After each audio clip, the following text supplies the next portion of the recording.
Market में एक नया स्कैम आया है जिसका नाम है जंप डिपॉजिट स्कैम। अब इस स्कैम का नाम सुन के वीडियो को बंद नहीं करना या फिर चेंज नहीं करना, क्योंकि बहुत सारे रील आए हैं इस स्कैम के ऊपर, बहुत सारे शॉर्ट आए हैं या फिर बहुत सारे यूट्यूब वीडियो भी इस स्कैम के ऊपर बने हैं। लेकिन उन सब में एक जो बात कही है वो कॉमन है और बहुत सारे यूट्यूबर ने भी ये बात बोली है, जो टेक के पेज चलाते हैं इंस्टा पे उन्होंने भी ये बात बोली है। लेकिन ये जो पूरा स्कैम है, इससे भी बड़ा स्कैम ये टेक यूट्यूबर या फिर टेक पेज चलाने वाले आपके साथ कर रहे हैं, क्योंकि ये जो डिटेल दे रहे हैं वो पूरी की पूरी गलत है। ये जो स्कैम है वो कुछ और है और ये कुछ और बता रहे हैं। इन्होंने एक बार भी इसको ट्राई नहीं किया और ये आपको डिटेल दे रहे हैं। तो पहले ये क्या बोल रहे हैं ये सुनते हैं, उसके बाद मैं क्या बोल रहा हूँ वो आपको मैं आगे वीडियो में बता दूंगा। तो पहले मैं जो रील आते हैं आपके पास या फिर शॉर्ट आते हैं, कोई वीडियो आता है उसके मैं प्ले करके दिखाता हूँ। उसमें से ही एक रैंडमली वीडियो मैं आपको प्ले करके अभी फिलहाल दिखा रहा हूँ, तो उसको पूरा पहले देख लीजिए और ध्यान से सुनिए कि वो क्या कह रहे हैं। तो सोचो आज तुम्हारे अकाउंट में अचानक से 2000 रुपए आ गए। मतलब तुम नोटिफिकेशन देख के एक्साइटेड हो गए, यूपीआई ऐप खोल के चेक करने लगे। रुको, ये जंप डिपॉजिट स्कैम है। क्या होता है, जैसे ही तुम यूपीआई पिन डालते हो, स्कैमर की pre plan withdrawal request activate हो जाती है और 1 सेकंड में तुम्हारा अकाउंट खाली। पर टेंशन नॉट, 2 सिंपल स्टेप से ये स्कैम से बच सकते हो। स्टेप 1, अननोन क्रेडिट आए तो 15-20 मिनट्स वेट करो, विड्रॉल रिक्वेस्ट अपने आप ही एक्सपायर हो जाएगी। स्टेप 2, फिर भी चेक करना है तो गलत पिन डाल दो, पेंडिंग रिक्वेस्ट कैंसिल हो जाएगी। Share this reel with your family now, क्योंकि स्कैम से बचना है तो स्मार्ट बनना पड़ेगा।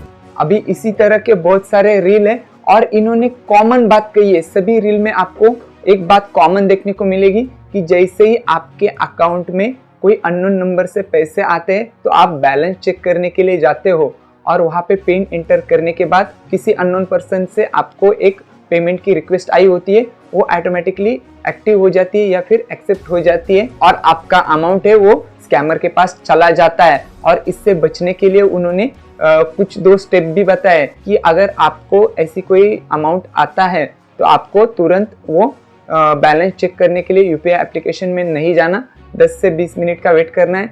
जिसके बाद अगर आपके पास कोई पेमेंट की रिक्वेस्ट आती भी है तो वो ऑटोमेटिकली एक्सपायर हो जाएगी। और दूसरा तरीका ये बताया उन्होंने कि अगर आप चेक करने जाते हो तो पहली बार आपको यूपीआई का जो पिन है वो रॉन्ग एंटर करना है, जिसके बाद अगर कोई पेमेंट की रिक्वेस्ट आती भी है तो वो ऑटोमेटिकली डिक्लाइन हो जाएगी। ऐसे स्टेप उन्होंने इससे बचने के लिए बताया है। और ये जो रील है बहुत वायरल हो रही है और सभी जो टेक यूट्यूबर है या फिर टेक का कंटेंट बनाने वाले जो इंस्टा पे पेज है उन्होंने यही सेम बात कही है, लेकिन उन्होंने इसको चेक नहीं किया कि ये कैसे वर्क करती है, क्या सच में ये स्कैम हो रहा है, क्या इसके पीछे कोई और भी रीजन हो सकता है। तो चलो मैं आपको बताता हूँ कि अगर आपके पास अननोन नंबर से पैसे आते हैं तो आप अगर एप्लीकेशन में जाते हो बैलेंस चेक करने के लिए, यूपीआई पिन भी डालते हो सही, तो भी आपके पैसे नहीं कटेंगे। ऐसा क्यों? क्योंकि कोई भी एप्लीकेशन है वो यूपीआई का पिन एंटर करने के बाद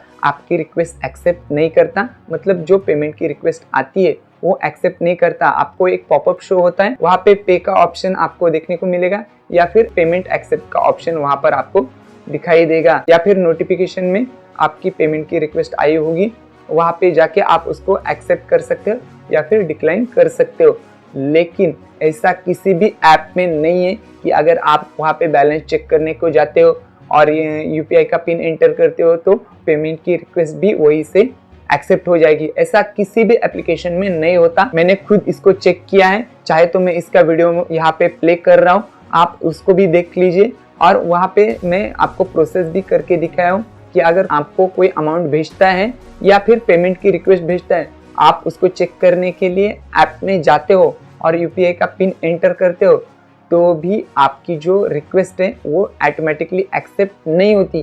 किसी भी एप्लीकेशन में ये ऑप्शन ही नहीं है कि आप यूपीआई का पिन एंटर करते हो और आपकी पेमेंट की जो रिक्वेस्ट है वो एक्सेप्ट हो या फिर डिक्लाइन हो। आपको उसके ऊपर टच करना है, जिसके बाद आप अगर एक्सेप्ट करते हो तो एक्सेप्ट हो जाएगी, अगर डिक्लाइन करते हो तो डिक्लाइन हो जाएगी। उसके बाद भी आपको वहाँ पर यूपीआई का एक और बार आपको यूपीआई का पिन वहाँ पे एंटर करना पड़ता है। ऐसे ही किसी के ऐप के ऊपर आप रिक्वेस्ट डालते हो और आप सोचते हो कि वो यूपीआई पिन एंटर करेगा और आपकी रिक्वेस्ट एक्सेप्ट होगी, ऐसा बिल्कुल नहीं होता। मैंने ट्राई भी किया है लेकिन ऐसा कोई भी ऑप्शन वहाँ पे मुझे दिखा नहीं। तो मुझे लगता है ये जो टेक के कंटेंट बनाते हैं, यूट्यूबर हो या फिर इंस्टा पे कोई पेज चलाते हो, उनको इस चीज़ का थोड़ा ध्यान रखना चाहिए कि आप जो बोल रहे हो ये सच भी है या फिर झूठ है। और ये छोटे टेक क्रिएटर से ही गलती नहीं हो रही, जो वेरीफाइड पेज है, बड़े बड़े टेक क्रिएटर हैं, उनसे ये गलती हो रही है। तो मुझे ये नहीं पता चल रहा है कि ये लोग कैसे कंटेंट बनाते हैं, कोई रिसर्च करते हैं या फिर नहीं ऐसे ही कंटेंट बनाते हैं। क्योंकि मेरे जैसे छोटे यूट्यूबर से ऐसी वाली गलती तो हो सकती है या फिर एक दो जन से हो सकती है, लेकिन सारे के सारे क्रिएटर एक ही बात को बार बार रिपीट कर रहे हैं, लेकिन गलती कहाँ पर हो रही है ये पता नहीं चल रहा उनको, और वो सिर्फ कंटेंट बनाए जा रहे हैं। लोग भी वहाँ पर कमेंट में पूछ रहे कि ऐसा ऐसा होता है, अगर आप यूपीआई का पिन एंटर करते हो तो आपकी रिक्वेस्ट एक्सेप्ट नहीं होती, आपको उसके ऊपर टच करना पड़ता है, ऐसे कमेंट आ रहे हैं। लेकिन उसका उनके पास कोई जवाब नहीं है। खाली न्यूज़ में जो आ रहा है या फिर वायरल कंटेंट है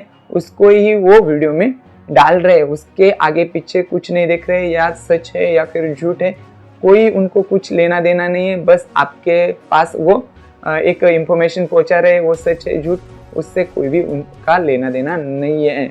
तो इन कंटेंट क्रिएटर से थोड़ा बच के रहिए। और ये मुझे लगता है कि ऐसा स्कैम होता होगा, लेकिन आपको उसको एक्सेप्ट करना पड़ेगा या फिर डिक्लाइन करना पड़ेगा। क्योंकि अगर आपके पास कोई अमाउंट आया है और आप जल्दबाजी में एप्लीकेशन को ओपन करते हैं और वहाँ पे का एक ऑप्शन आपको देखने को मिलता है, अगर गलती से आपने उसके ऊपर टच कर दिया और आपने दोबारा यूपीआई पिन को एंटर कर दिया, तो फिर आपका अमाउंट उससे कट सकता है या फिर कट जाता है, 100% कट जाता है। लेकिन यूपीआई का ऐप ओपन करने से आपकी पेमेंट की रिक्वेस्ट एक्सेप्ट ही नहीं होती। ये मैंने आपको दिखा दिया है, और इन क्रिएटर से थोड़ा बच के रहिए। बाकी ऐसी सच्ची वाली इंफॉर्मेशन के लिए मेरे चैनल को सब्सक्राइब कीजिए, कमेंट कीजिए, लाइक कीजिए और ज़्यादा से ज़्यादा दोस्तों तक शेयर कीजिए। तो फिर मिलते हैं किसी नए वीडियो में किसी नए टॉपिक के साथ। तब तक के लिए अपना ख्याल रखें।